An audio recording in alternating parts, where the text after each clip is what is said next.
Okay, I think we'll get going. So before I begin tonight's class, just to say a couple of housekeeping notices. The main one to say is that the previous videos from the previous 4 talks are all up on the Buddhist Society website now, if you want to go back and check anything over. I have sent all my slides through to the society, and what's up on what's in your packs at the moment are probably the slides from last year. It hasn't changed a huge amount. There are some changes, and Odin's going to make sure that this year's slides, which I'm sending through to him after each talk, are uploaded. So you should have the up-to-date information soon. Okay, so I'm going to share my screen.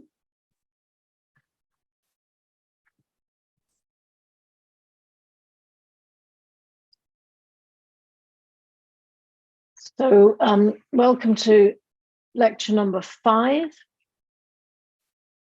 in the Introducing Buddhism course. So tonight we've got quite a big topic to get through, so I'm going to have to crack on. We're going to cover karma, rebirth, and the wheel of life. So big topic, lots of things to grapple with. But before we go into that, I'm just going to review last week's homework. So we talked last week about the paperclip game. We mentioned that paperclips are a fairly obsolete thing now, but I asked you to take some small object. It could be a paperclip, it could be a pistachio nuts or anything small, suitably sized, and put some of these things into your pocket. And then during the course of a day, every time a no, a resistance, something that you weren't prepared to go along with and giving to came up, to transfer the paperclip from one pocket to the other. And just see at the end of the day how many things you said no to or resisted in comparison with the things that you've gone along with. And of course, there are various ways of saying no. We talked last week about how it's perfectly reasonable if there's something you can't do or shouldn't do to say, no, I'm not prepared to do that. But I suppose I'm thinking more of that slightly more passive-aggressive resistance to the situation. Full disclosure, I'm a master of passive aggression, and I'm really good at both of these things here. How to say no without saying no. Number 1, say nothing at all. And don't we always do this? Someone says, can you do this for me? And you pretend you haven't heard. So that avoids the confrontation, but avoids you having to say yes to the thing you've been asked to do. Sometimes maybe just an honest, no, I can't would be perfectly reasonable, but simply pretending the person hasn't spoken or you haven't heard them, that's naughty. And we're all very good at doing that. And of course, the other one I'm pretty good at is how to say no without saying no. Cave in and say yes. But say yes with a very bad grace. Yes, sure, no problem. I'm really good at both of these tricks of saying no without really saying no. And that's really what I wanted you to observe when you're playing the paperclip game, is how many times are you really trying to avoid doing the thing without necessarily giving away that you're not prepared to go along with it. And I have a nice little haiku here, which kind of gets towards what this is looking at. And this is by a Zen poet, Ryokan Taigu. And the haiku says, showing back, showing front, maple leaves fall.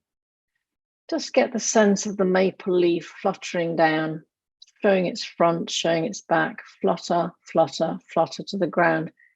And just think to yourselves, am I happy to show my front and show my back as I flutter down? Or is there a part of me I'm hiding? Is there a part of me, that grumpy, no, I don't want to do it, that I'm not prepared to disclose? And that's why I play these games.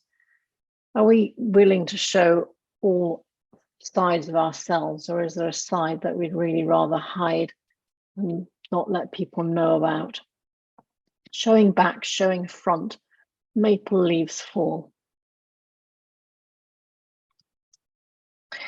Okay, so quick recap on last week's course. Last week's talk, we covered the Noble Eightfold Path, which is the basic path the Buddha showed us, the way to walk, the way that he discovered and left open for us. And if you remember, there are 8 elements to this path, and they are broken down into these 3 main pillars, if you like: wisdom, morality, and concentration.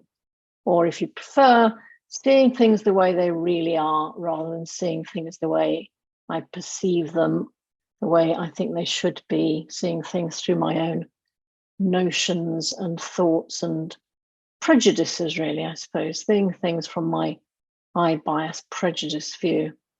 Second pillar, living a good life, following those ethical precepts, minding our speech, our action, and following good livelihood.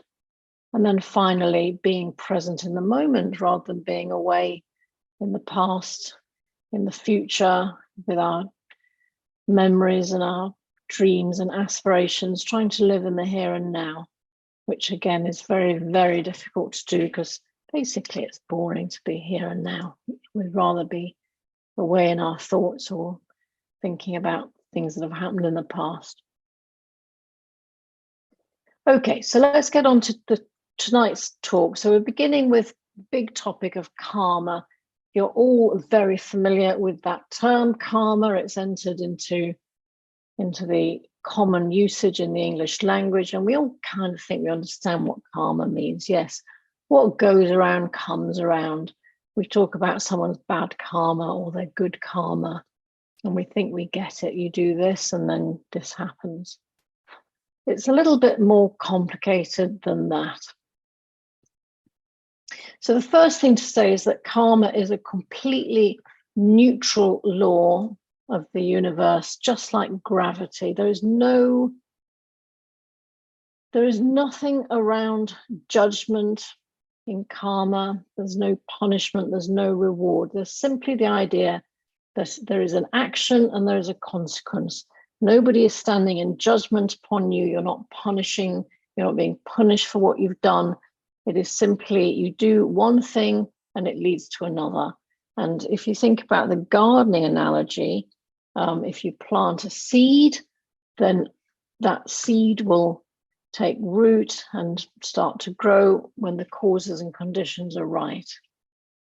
So karma itself, the word, means intentional action. In other words, an action which has an intention behind it. That might be something you say, something you think, something you do, and it's intentional action which matures and bears fruit.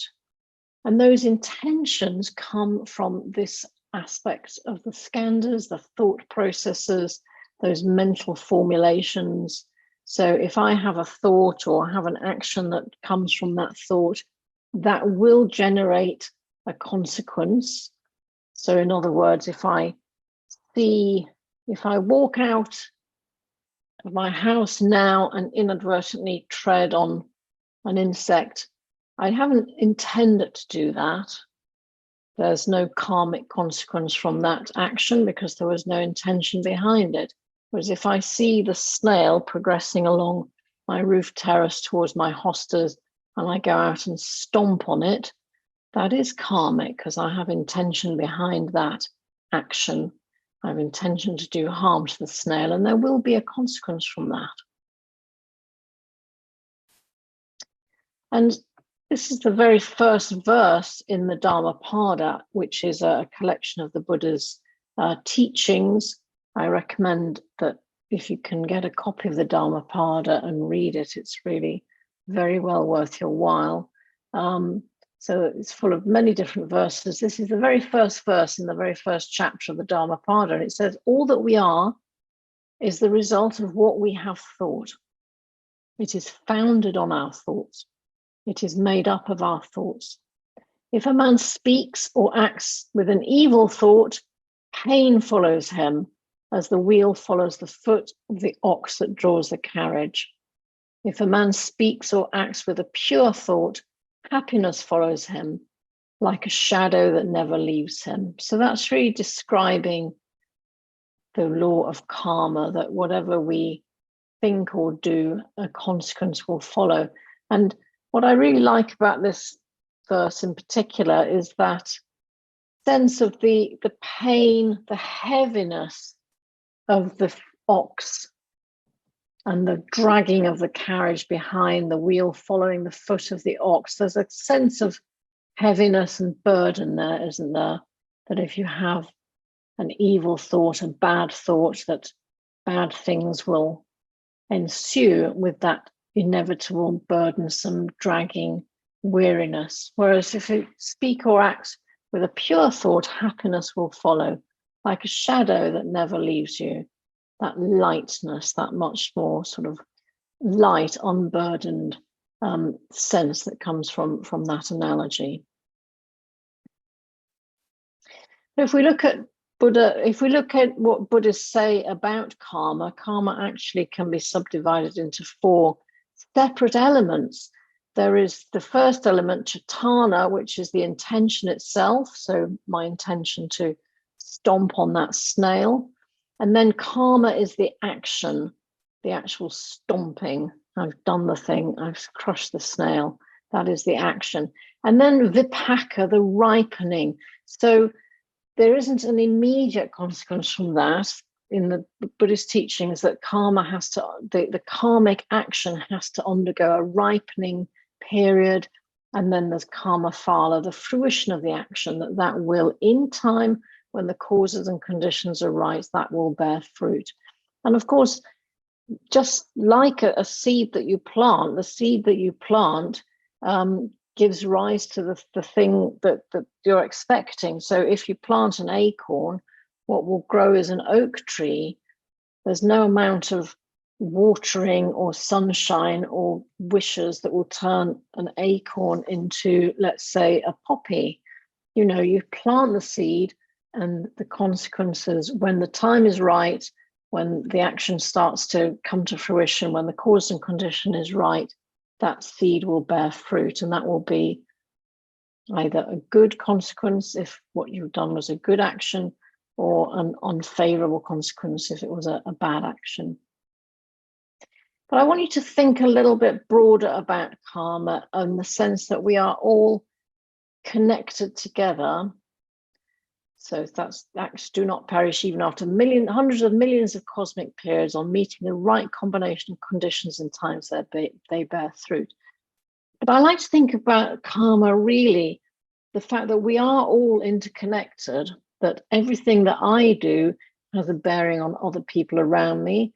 And indeed, everything other people around me does has a bearing on me. And so that goes on. It's like ripples on a pond. There is literally nothing that you can do that does not have, no intentional thing you can do that does not ripple out and affect people around you, people in your surrounding circle of family or friends, and wider than that.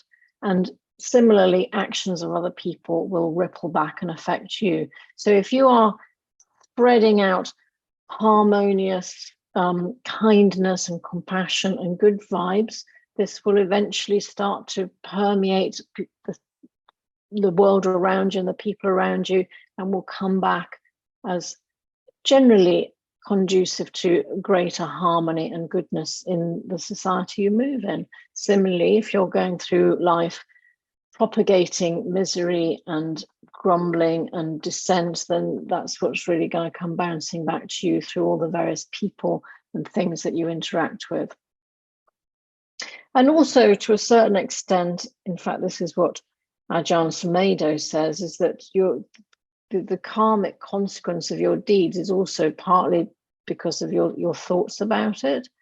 So if I go out and stomp on that snail, eventually I will start to feel a little bit of regret and a little bit of remorse for what I've done. And so I will suffer ultimately, because I will feel bad about what I've done. Whereas if I see the snail approaching a hosta and I pick it up and throw it over the garden wall, say good luck in my neighbour's garden, then maybe I won't feel quite so regretful about that. So karma is what we do intentionally and how those actions ultimately bear fruit, which will affect us and others, because of course we are all interconnected. The way we live our lives are intimately connected with everything around us. So it will bear fruit for us and it will bear fruit for other people around us. Right, next big topic of the night, we've got 3 whopping topics tonight, is rebirth. Okay, rebirth. So this is again something that you may think that you are familiar with, but there's a great deal of misunderstanding about rebirth. So the first thing to say is that in the Western tradition, we think about time as following a linear path. So there is the past, there is where we are now, flowing into the future. So I start at the left hand of that arrow and I'm born and I live my life, and then I die and then I go wherever I go, heaven or hell or whatever.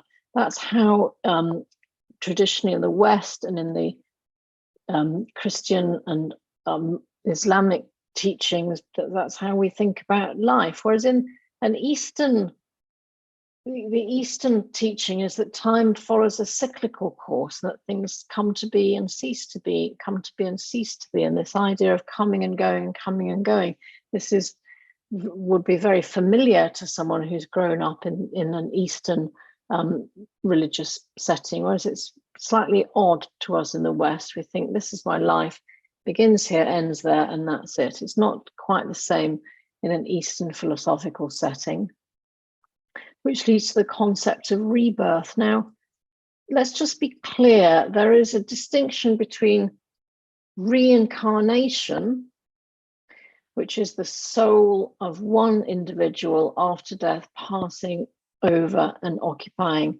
the body of a second individual. And that's would be very difficult to comprehend if we've already come to the understanding that there is no impermanent self, no such thing as the soul. Very difficult to understand what it can be that's reincarnated from person to person, so that I live now as myself, as a doctor in the 21st century, but I have in a past life been, well, it would be someone special, wouldn't it? It would be Cleopatra or Elizabeth I or something of that sort. That actually is not that is not what we're talking about here. We're not talking about reincarnation, that my soul is reincarnated myself in a new body, because that would be implying that there is an impermanent self and that there is something that goes on from life to life. At the same time, as you well know, in the Tibetan Buddhist tradition, there is the notion of reincarnation that, for example, here we have the 13th Dalai Lama on the left, that something of the life, the consciousness of the 13th Dalai Lama informs the current life and consciousness of the 14th Dalai Lama. But this is actually quite a difficult concept to grasp, because you have to say, well, what is it that has been reborn here? And as I've said to you at the very beginning, Buddhism is a religion that says, come and try it out and see. And most of us won't have the opportunity to test out the theory of life-to-life rebirth. So I'm going to introduce you to a different concept, which is the concept of moment-to-moment rebirth. But before we move on to that, I want to just share with you an idea which is taught by the Zen master Thich Nhat Hanh, who uses this teaching analogy, and I think it's really rather lovely.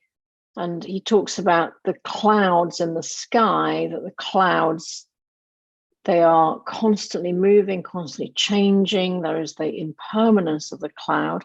The cloud is made up of many different ice crystals and drops of water. And eventually, as the drops coalesce and form larger drops, can fall into rain, and that rain will fall down to the ground, or can fall into the river, could be harvested, and I could drink that in my cup of tea. When the temperature warms up again, the water evaporates, goes back into the clouds. the cloud is constantly being reborn, and moment to moment, the shape of the cloud is changing. The droplets of water that are within the cloud are moving, they're becoming steam, they're becoming water, becoming ice, going back into the cloud. The cloud is constantly changing and being reborn moment to moment in different shapes and different forms. And some of that cloud comes into my body when I drink the tea, and then I pass the water out, and that goes back into the cloud, and so it goes on. There's just a really good sense of that cyclical coming to be, ceasing to be, coming to be, ceasing to be in that analogy. But let's talk a little bit more about moment to moment rebirth. So if we look here at this picture of the caterpillar becoming a chrysalis and becoming a butterfly, you know, the butterfly looks very different from the caterpillar. And yet there is something, isn't there? The caterpillar has changed into the butterfly. There is a transformation there, gone through different stages. Is the caterpillar the same as the butterfly? Is the butterfly the same as the caterpillar? Not the same, but it's not different either. There's a continuation there, that life has gone through different forms and has emerged as a different, completely different form from the form that began. And that's the same in our own lives, really. I mean, I was trying to find some pictures of myself. This is me on the left, aged, I think, 1 year old, sitting on my great-grandmother's knee. This is me, aged 21. I just graduated at university. This is me a couple of weeks ago, riding my horse. And I look at these pictures, and I think, that is me, or is it? I don't know. If I was to go back and meet that person in the central picture there, that 21-year-old self, what would I say to myself? Would I even know that person? And certainly if I was to go back to that person on the left, the 1-year-old, you know, at what age did I put down the teddy bear and say, I've had enough of that? At what age did I stop clinging to my mummy and crying? I don't know. I did change. I've changed in the same way that the caterpillar changes into the butterfly. I'm not that person that I was age 1. And yet there are elements of me that are clearly very similar. The one life has informed the other life, but I'm not the same person. I have changed, and I continue to change. And we are in a constant state of change, even now, like that cloud. Our cells are constantly dying and new cells forming. We are breathing in, breathing out. Our bodies are breaking down substances and building up new substances. We are changing all the time. There isn't a single part of our body that is the same today as it was 5 years, 10 years, 20 years ago. We have changed. And yet we look back and say, I do feel there is part of me that is there in that 21-year-old and in that 1-year-old. And yet I'm not really sure it is the same. Similar, but not the same. I have been reborn from this part of my life to that. And indeed, moment to moment, I'm not the same person talking to you now as I was just before the talk began. I'm certainly not the same person as I was when I was cycling home from work earlier this evening, nor the same person as I was when I woke up and got out of bed this morning. I have changed, and we continue to change. Moment to moment, we are reborn. Life is reborn minute to minute, and there is no permanent, unchanging self in any of us.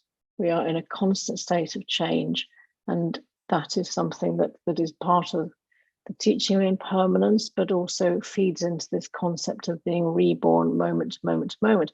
And that's a very helpful analogy, actually, because if you think each moment you have a new day begins. Every time you wake up in the morning, you have another 24 hours completely new to live through and get on with. It's completely different from the 24 that have gone before and the 24 hours that'll come next, all new, all different. So we are reborn moment to moment, just as that cloud is changing moment to moment. Through our lives, we have changed, and we will continue to change. Okay, we're going to move on now to the wheel of life. I'm going to take this reasonably slowly because there's an awful lot in this. And I asked you last week if you could possibly familiarize yourself with the wheel of life. So I hope you've all seen a picture that looks rather like this. Now, you go to any Buddhist temple, doesn't matter what tradition, Zen, Tibetan, you will find at the door of the temple a picture that looks rather like this. And it is usually the job of the monk who entertains the monastery guests to talk through what this picture means. So the first thing to say is that we have a wheel here, and it's being grasped by this rather fearsome looking monster. And I have to say, when I see this picture, I'm almost irresistibly reminded of that moment when you have your hair cut and the hairdresser holds up the mirror to you and says, "What do you think?" And you go, "Very nice." This is exactly what's going on here. That demon, that monster, is holding up that mirror and showing us our lives. It's reflecting back what our lives are, and we're going to talk through what that is in a moment. So first thing, who is this demon? So this is the god Yama, the lord of death. And let me talk you through some of the symbolism that's in this image. So first of all, the demon has 3 eyes. That represents past, present, and future. And you can see those 5 skulls in his headdress. And that represents those 5 skandhas that we talked about, those 5 aggregates. I should say this is the Lord of Death. This is not the devil. This is nothing to do with sin or judgment or hell or anything of that sort. This is simply a symbolic image of the Lord of, if you like, it could be the Lord of life and death. He's showing us our lives in this image. So we go into the middle part of the wheel, and the the wheel is made up of various concentric circles. And if you go into the very center of the circle, you will find these 3 animals that we met in the first of our talks. The rooster representing wanting or craving or desire, the pig or the boar representing delusion or ignorance, and the snake representing aversion or hatred or dislike. So we've met these fellas before. These are the 3 poisons or the 3 fires or the 3 passions, and they are driving this wheel around. The energy that these fires generate is driving this wheel round and round and round. And you can see on the immediate circle that sits outside of this central circle, you can see these figures rising and falling. On the left side, they're rising up towards what we're going to see later on, happy states, rising up to heaven, if you like. And then at the top, you can see the demons catching these unfortunate souls and dragging them down again. This is after going round and round and round these different states on the wheel of life, going from misery to happiness, from happiness to misery, round and round and round, driven by those 3 fires, those energies which are driving this wheel around. And then once we've gone to the next circle out, we will see what are those states that those people are being driven through. And there are 6 realms on this wheel, which are shown in these pieces, like pieces of a pizza slices of a pizza. The top half, the top 3 realms, the human realm, the heavenly realm, and the realm of rage or conflict, these are the slightly more fortunate places to find yourself in. And then down below, these are the unfortunate realms, the realms of animals, the realms of the hell realm, and the realm of the hungry ghosts. And we'll look at each of these in turn. So at the top So these are the 6 realms shown around this wheel here: heavenly realm, the fighting demons, the human realm, the animals, the hell realm, and the hungry ghosts. So here we are in the heavenly realm. So this is where we can end up when everything is going our way. Everything is wonderful, happy, and harmonious. You can see here the people who are dwelling in that realm, floating around on their clouds, all very happy. So this is the realm where we would actually quite like to spend most of our time, if only it were possible. But unfortunately, that wheel is driving us round and round, so we're not going to stay in that realm for very long. But once we're there, it's blissful and we can enjoy ourselves there. If we go around immediately anti-clockwise to that, we will see the realm of the fighting demons. You can see they're represented here by these warriors who are shooting arrows. In this imagery, they're actually angry because the people in the godlike realm, the heavenly realm, have got the top part of that tree there with all the fruits on the tree, and they're benefiting from the fruits of the tree. The angry warriors down below are furious that all they've got is the root of the tree and the trunk of the tree. So you can see a fellow there trying to chop it down, and the warriors are firing arrows up at the gods. And this is the angry demons, the fighting demons, the angry warriors. This is the realm that we're in when we're really angry, when things are not going our way, when we want to really attack everything around us and make a fuss and, you know, be really cross about things. When things are not suiting us, we end up in this angry realm, the realm of the fighting warriors or angry demons. Carrying on down, we come into the next realm. This is now one of the miserable realms, if you like. This is the realm of the animals. In Buddhism, animals represent a suffering existence because animals have no recourse to what is done to them by humans. They just have to put up with it. So in this symbolism, the animal realm, people are just basically having to put up with the miseries that are piled upon them. They're no longer angry and fighting like the warriors up above. They're just putting up with the grimness of it all, with tired acceptance and weariness. And then carrying on below, we come to the hell realm. There are supposed to be in Buddhism hot hells and cold hells, but you can see here all the dreadful stuff that is being inflicted on these people by the various demons down there. And this is when we are really in our most miserable state, when we're really, everything is just too much, too awful. We are just in the depth of suffering when we go down into this hell realm. But again, nothing lasts forever. Impermanence says that this too will pass and eventually we will get out of it, but it's pretty awful once we're there. Moving around, we come to the realm of the hungry ghosts. So these are people, they've all got very big tummies and very skinny necks. And this is the people whose desires can never be satisfied. They want, they want, they want. That's why they've got such big tummies, because they're always wanting. But they've got these really skinny little necks. They can't really swallow enough food to fill those stomachs. This is when we are just wanting things and we cannot be satisfied. We want, we crave.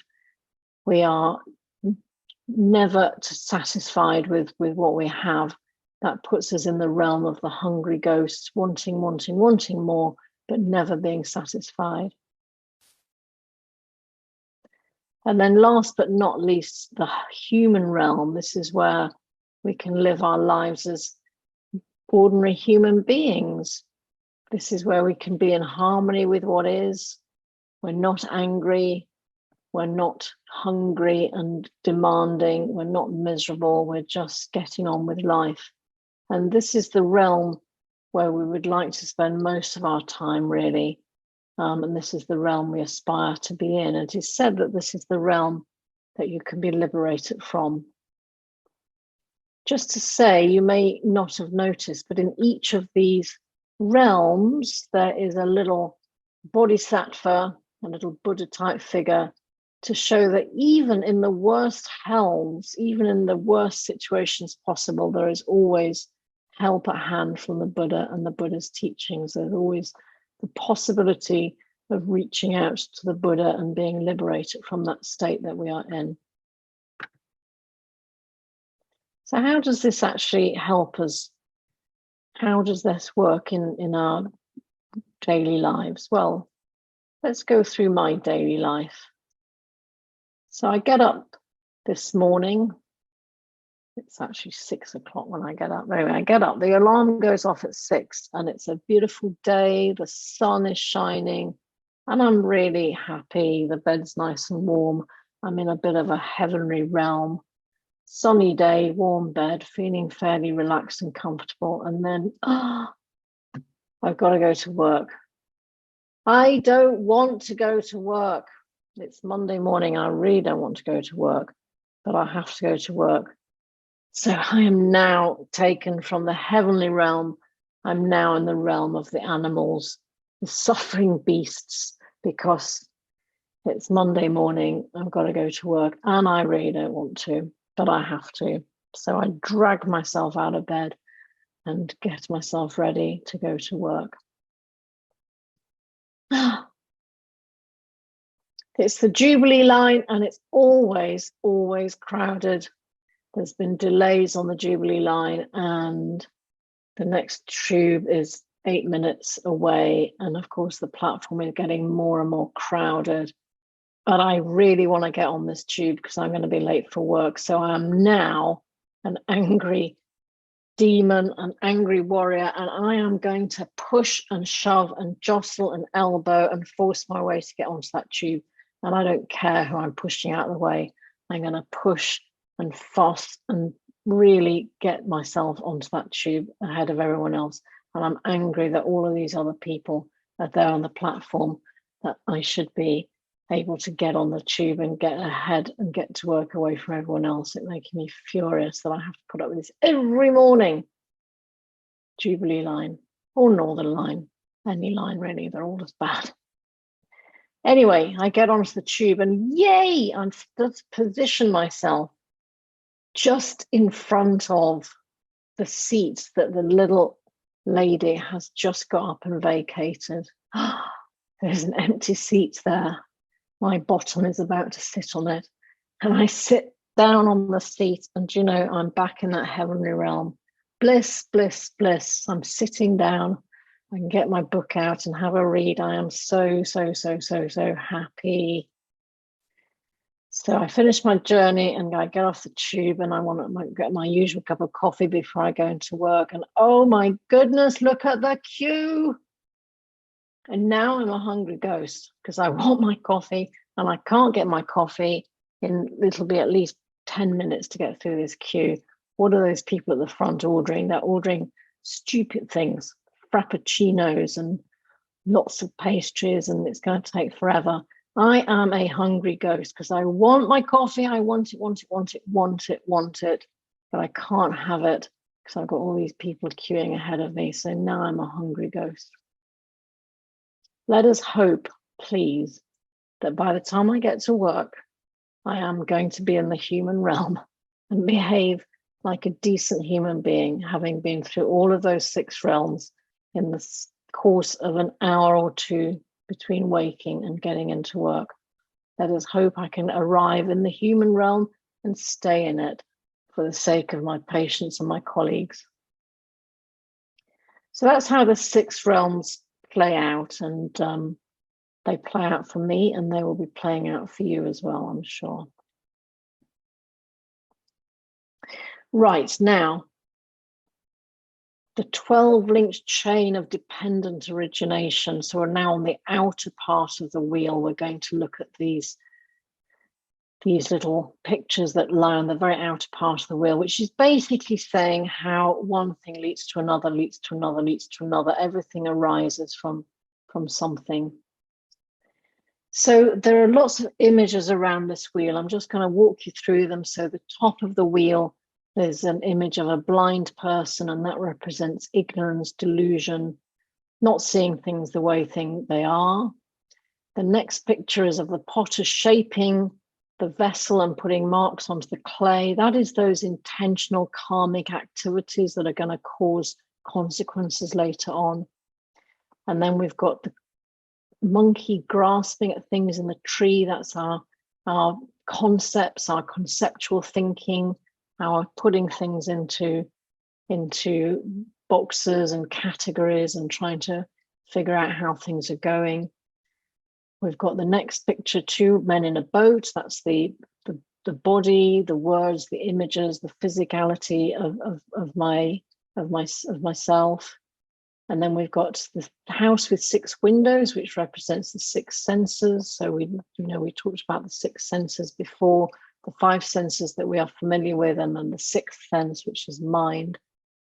And then the coming into contact between my sense organs and the thing that I'm sensing, and that's represented on the wheel by 2 lovers embracing.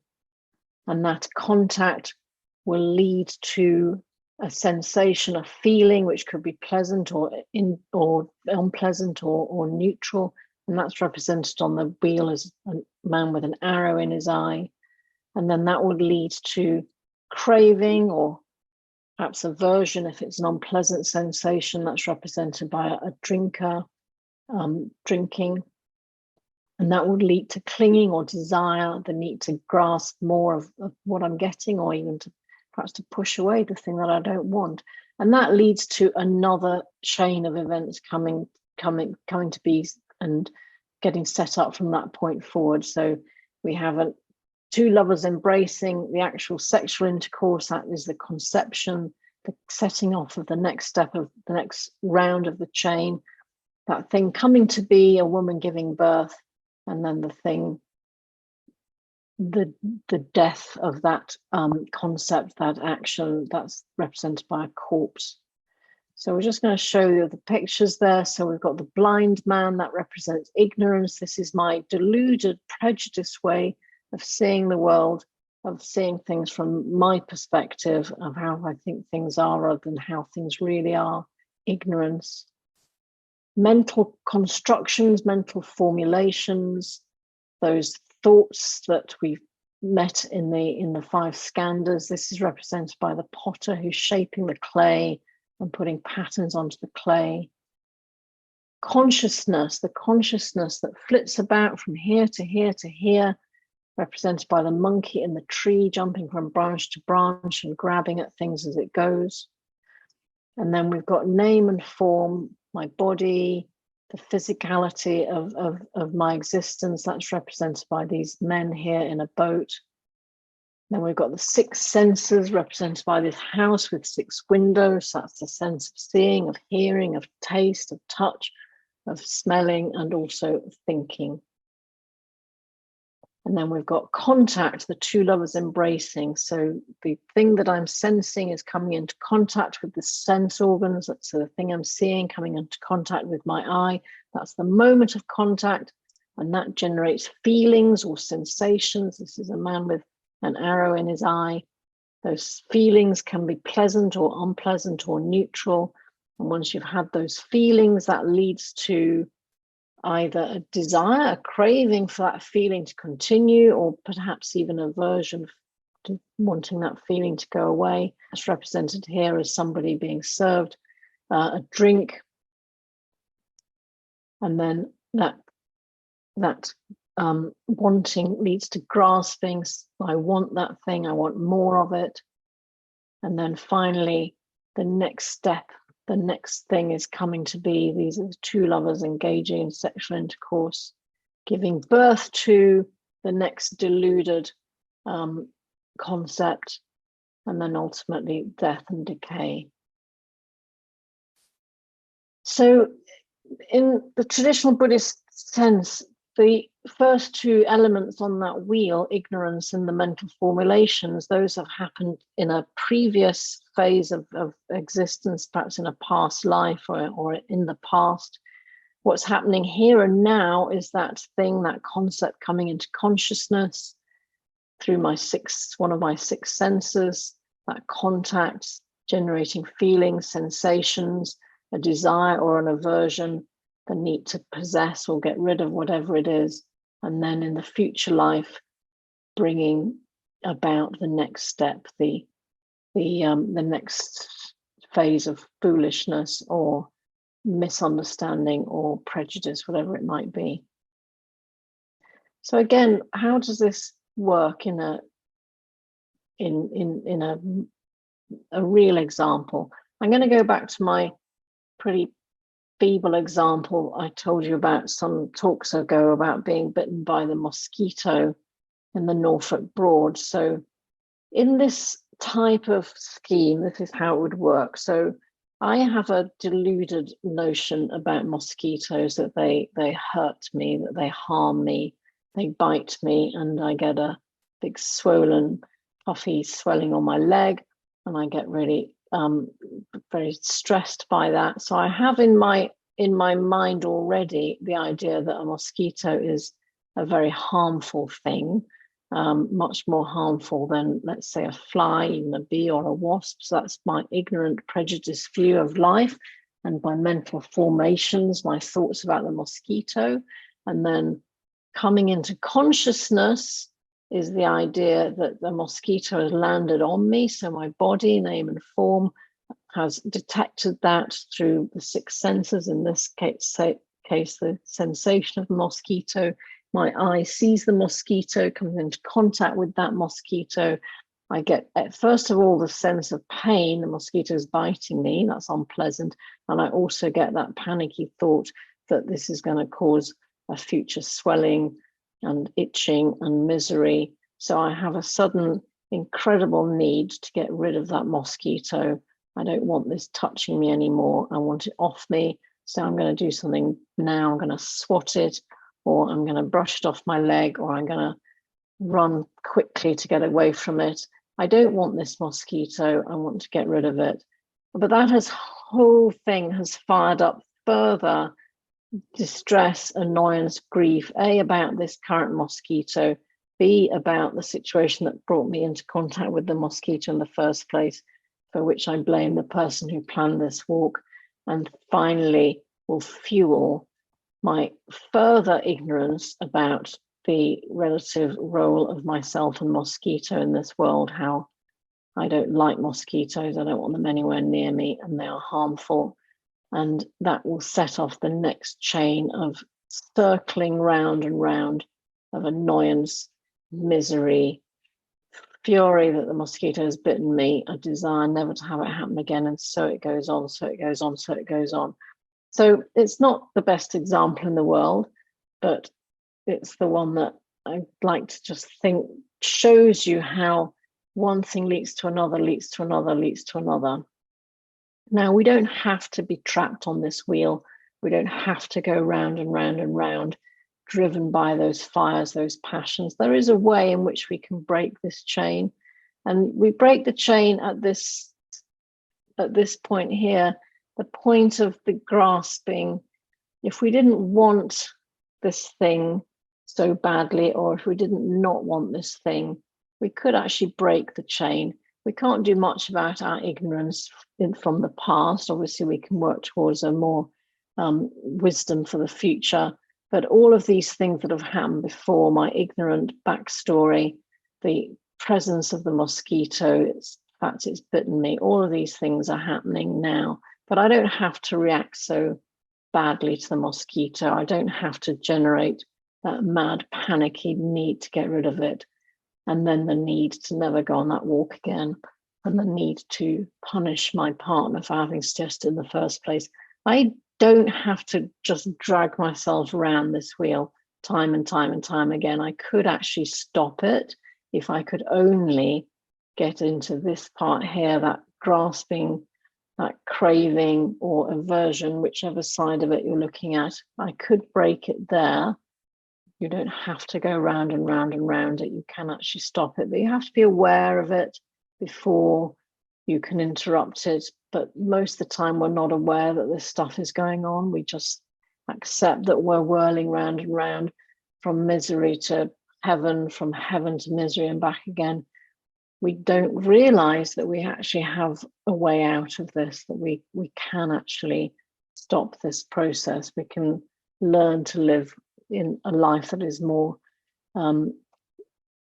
informed by a wisdom of seeing things as they are, rather than that I-biased sense of how I think things are. And we certainly don't have to grasp and cling and crave. We can stop that. So I'm going to set you some homework before we break for questions. And now, just a reminder of those 6 realms: the heavenly realm, where everything is calm and peaceful and harmonious, where we'd really like to live most of our days. There is the realm of the angry, fighting demons or angry warriors, the realm of rage and conflict. That's when we are angry, we're violent, we're envious, we're jealous. There's the realm of the animals, that suffering realm where we are basically, misery is piled upon us, and all we can do is curl up and just put our heads down and go ahead with it, because that's the only thing available to us. There's the hell realm, the realm of agony, terror, and depression. The realm of the hungry ghost, that realm of frustrated craving. We need this, we want it, we're compelled to get it. We feel if we don't get that thing, we're going to die. And then there's the human realm, where we can live more true to our true purpose, where we can live with much more skillful aspirations, where we can see things more clearly. So what I want you to think in this coming week, as you go through your days, what realm am I in now? If I'm feeling something very strongly, what is it? And what realm am I find myself in? And as these things come into awareness, you don't have to just go blindly round that wheel. You don't have to be dragged around it. You know that the energy that's driving this wheel is those 3 fires: craving, delusion, and aversion. Those 3 fires are pushing us round and round, but we don't need to go round this wheel if we could just stand back and think about what we're doing. And again, remember that there is in each of those realms, we saw the little figure of the Bodhisattva. The Buddhist way is there to help us, even in the deepest of the hell realms. But we have to have a little bit of awareness to understand that we don't need to be trapped in this. So I want you to have a think this week about which realm am I in? And you can be sure, if there's a strong emotion there, that you're in one of those realms. Try to identify which one it is. And once you've seen the situation, then you're no longer in it.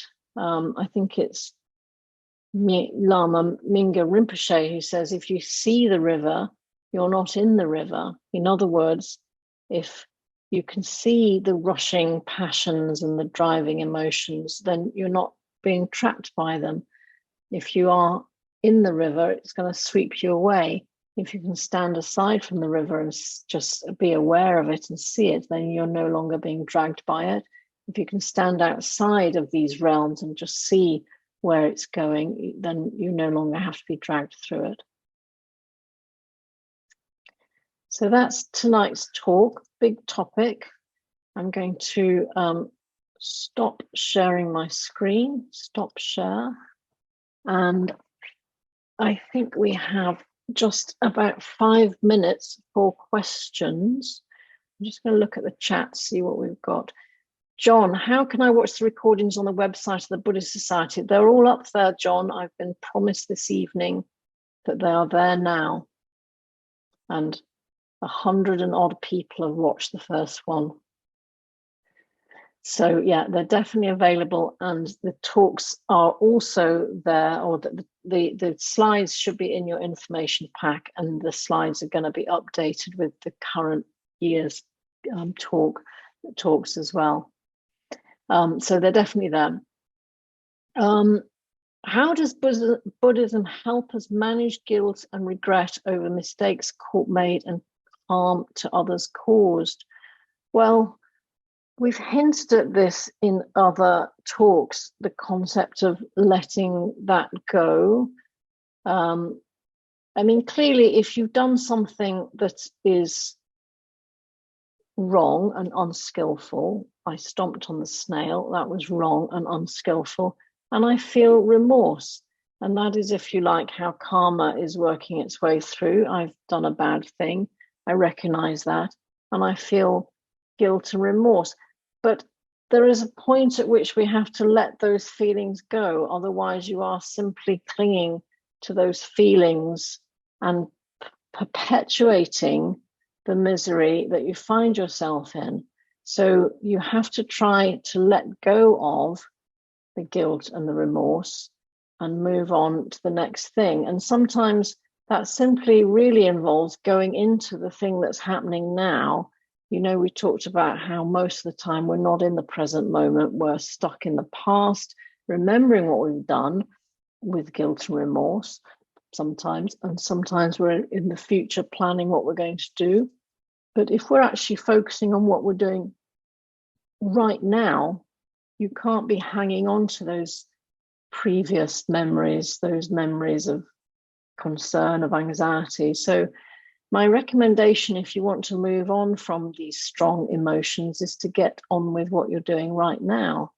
Now, sometimes that's not easy to do, because what you need to be doing right now to get you away from your thoughts, which may be unpleasant and burdensome, sometimes you have to do a very physical thing to get away from your thoughts. So I'll give you an example of this. That when I was doing my PhD, actually, I went through quite a fairly gloomy period of life. A relationship had just come to an end, and my PhD experiments weren't really working, and everything was really very hard. And I remember going through a period where I felt very, very sorry for myself. Everything was miserable. I was probably depressed, actually, now I think about it. It was a miserable time, and I was finding it very hard to think anything other than gloomy and depressed thoughts. And then a friend of mine said, would you like to come climbing? And we started going to a climbing wall, which was at Brunel University, a little climbing wall. And if you've ever done any rock climbing, if you don't focus on what you're doing, you will fall off. And that isn't very nice. So, do you know, for the hour, let's say I'm climbing for an hour, I had to focus so intently on what I was doing. Your hand is going here and your foot is going there, so that I didn't fall off. I found at the end of the hour just the relief that I hadn't been trapped in my own miserable thoughts for an hour. Such a relief. And so I realized that if you do something that requires your full absorption and concentration, a physical thing often, then the thoughts, you can let those thoughts and regrets and emotions, you can set them aside.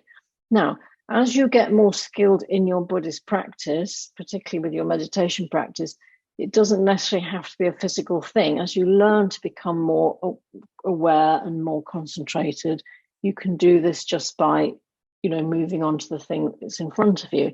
So you don't have to be doing something that's life or death, like rock climbing, to get away from your thoughts. You could just as easily absorb yourself in the washing up or in the ironing. But if you could just focus on what you're doing right now, this moment, then you will not be dragged back to those regretful thoughts. You will not be beguiled by thoughts about the future. You have to bring yourself back to this moment. And we're going to talk about this later in the course, about how this is a core part of a Buddhist practice, is to live in this moment now, which usually means doing something physical. To start with, doing something physical that really engages you, that really gets you to focus on it, that will break that cycle of miserable thoughts and regrets and recrimination. Are there any other questions? We've got a minute left.